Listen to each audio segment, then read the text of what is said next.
Welcome to the Learning Pines YouTube. We hope this video helps. In this video, I will show how to make sorbet with Nama J2. First, select your favorite fruits like berries or mango. Make sure they are very cold, ideally frozen solid for at least 4 hours.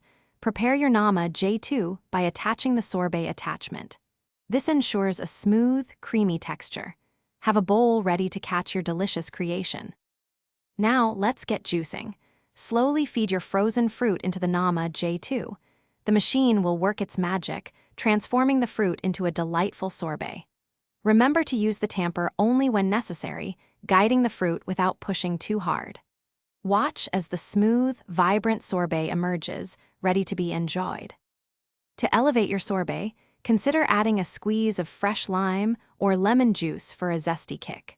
You can also fold in some finely chopped fresh mint or basil for an unexpected, refreshing aroma. Serve your homemade sorbet immediately in those chilled bowls for the perfect, frosty treat. It's a simple way to enjoy a healthy dessert. For best results, ensure your fruit is completely frozen.